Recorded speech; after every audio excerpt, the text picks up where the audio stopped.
Joke. Those are some solid jokes. Thank you. Those are nice jokes. Yeah. All those dumb jokes. Give it up for Zoe, guys. Yay! Man, our starting quarterback called out sick, and our backup is fucking on point, you know what I mean? Don't patronize me. No, we love you. Like Tyler just not showing up to the mic reminds me of when I was a kid, and like I was programmed. You know, when you're a kid, you're programmed to like you wake up, you eat your breakfast, you go to school, you go home, you maybe go to football practice, you do your homework, you go to bed, you just do the same cycle over and over and over every day, right? Until that one day you wake up and you're like rebellious for no reason against no one. You're like, I'm not going to school today. I am not going to school. I'm sick today. That's like the first time in your life that's your first acting gig. You're like, I'm making my decisions right now. My character is going to be sick with a cold, and then, you made a miraculous discovery in about 45 minutes. And then he's going to get his homework, and then he's going to show up on Thursday. Saturday. Depends on school. Anyway, that's what Tyler not showing up reminded me of.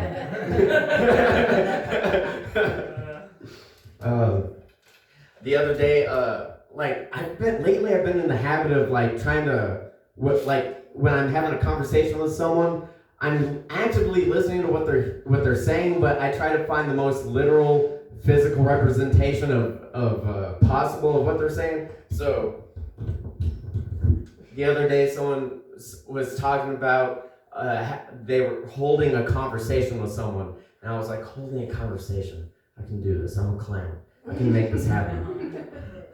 Oh, you don't know. I went to clown school, like for real. Anyway, so I was like holding a conversation. We live in 2021. Yes. So I'm thinking, and I'm gonna do this. I'm gonna pull out my phone. My phone's recording me right now, so pretend it's a phone. I'm gonna pull out my phone. I'm gonna open up any text message thread. Doesn't matter which one. I'm gonna have my phone open. I'm gonna walk around with my phone like this, with the text message conversation open for everyone to see. And they're gonna ask me, William, what are you doing? And I'm gonna say, I'm holding a conversation. Hey!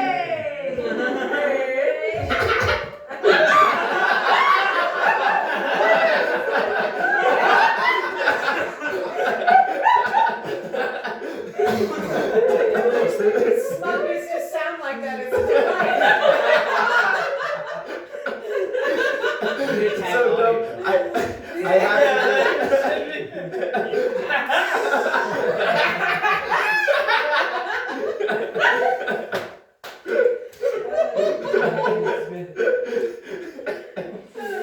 Oh man, it's just I'm just obsessed with it. Just like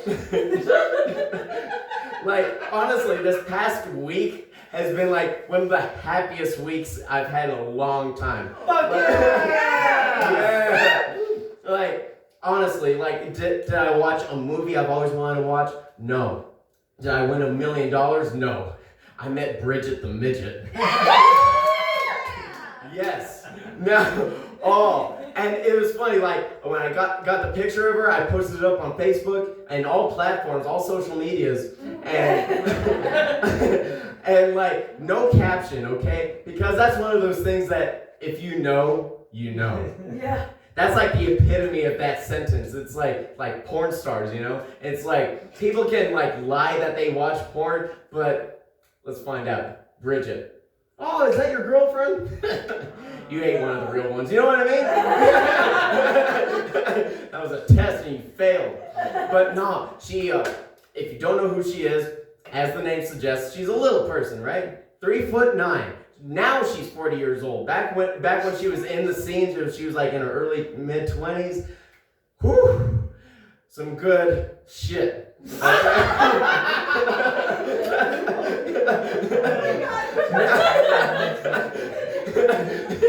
Now, if you've never seen her work, I mean, it's not just like your regular, boring, run-of-the-mill midget porn where they just come, oh, it's a little person having sex with a normal person. No. she did a movie where the guy came in walking into a hotel room with a suitcase, puts it up on the bed, zips it open, Bridget pops out. They film the movie, and then he finishes on her face, and then she's all messy. He puts her back in the suitcase and zips it up again. End of movie. You can't compete with that. Yeah, Bridget is the only porn star that I would brag about. Like, yeah, I met a porn star. Aside from Ron Jeremy, but he's not of our generation. No, he's not the generation. He's not the porn star of our generation. When you say Ron Jeremy, I think, okay, Ron Burgundy mustache. When you say Bridget the Midget, I think, all right, Blackberry at least. You know what I'm saying? But so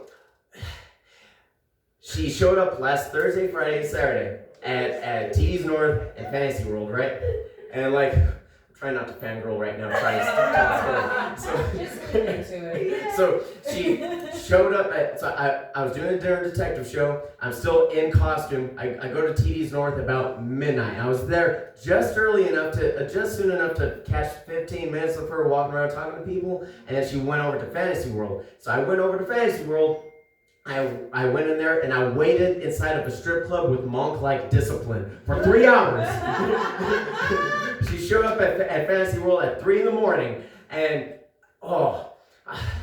was amazing. She went up and she got dressed and then she did her stripping routine, and I've never had so much confidence in my life. It was unparalleled, especially in a strip club where I told a perfect 10 to move out of the way so I could look at a 10 half. Okay?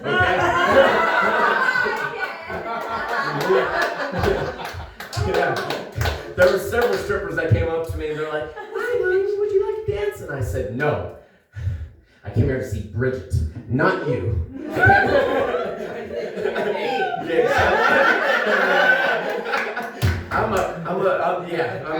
I'm a repeat customer. So she comes up, she does her thing, and what better place than Fantasy World because it's full nude, all right? So anyway, she goes back, she dresses up, and she puts her clothes back on again, and then she goes outside to. Oh no! I spoke it into existence on the way over here. What did I tell you? I was like, the bowl's super full of resin, and whenever that happens, it either gets clogged or it breaks. And it fucking broke. R.I.P. Bong.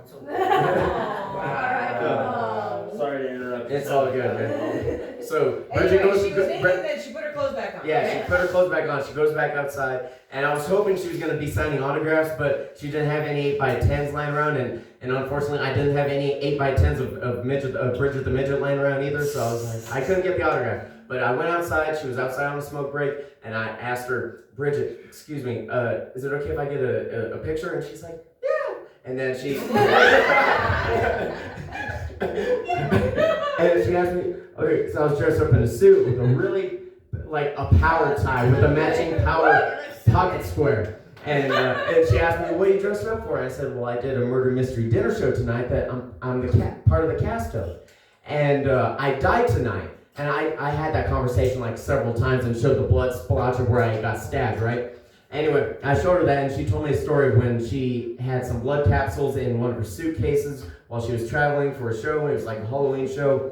The altitude made the blood capsules explode inside of her suitcase, and then she had a long talk with airport security when she landed. So, and then her bodyguard was taking the pictures, and then when she touched my leg,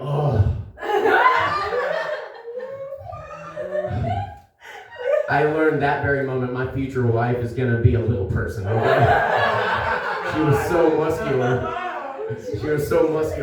And then we got the picture, and then I didn't think I was gonna tell her this, but I had to hold back from fangirling, okay? But I said, "Bridget, thank you so much for your time. I've been such a big fan of your work for so many years." And then she looked around and she looked back at me. She was like, she put her 2 little hands over her. She was like, "Oh, thank you." And then she put her little hands together and she did a little bow. I melted. I was like, "That's fucking amazing." She's a 40-year-old woman. And then I went home and I did some research on her. Okay. And not just porn research, okay? That was first. You know, you gotta have your priorities. But then I was like, well, let me see what else she was into. Well, apparently 2 years ago, she got arrested for stabbing her boyfriend in the leg with a butter knife, okay? First of all, without hesitation, my first thought was, as anyone's would be, she stabbed him in the leg because she couldn't reach any higher, you know?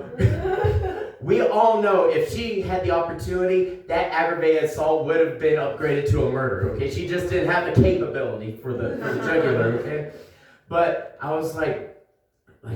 How did this happen? And with a butter knife, that I don't know how I skipped over that. It's a butter knife. Even for a regular sized person, those things are not sharp. You need a lot of to like get it to penetrate, you know?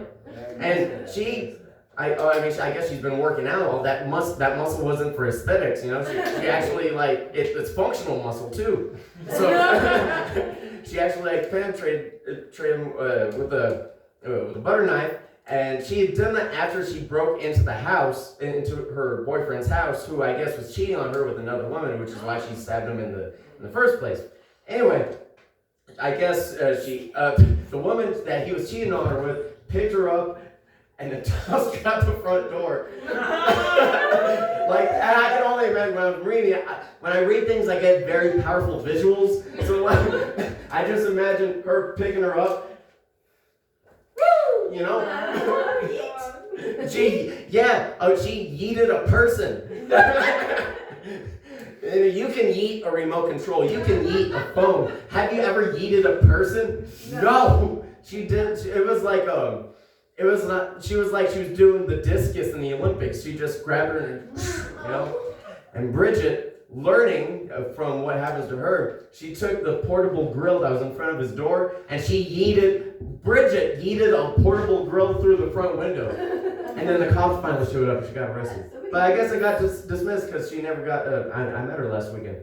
So I said all that to say this. Thank you all for coming out to the garage, everybody. Yay! Give it up for your hostess with the mostest, Zoe, everybody. Yeah, no, Zoe, it's you. Oh, Finish Jesus out. Christ. There's time. Sorry, I thought it was done. Somewhere, Joe. Jesus Christ. What was that? I love that so much. I wish I had been there.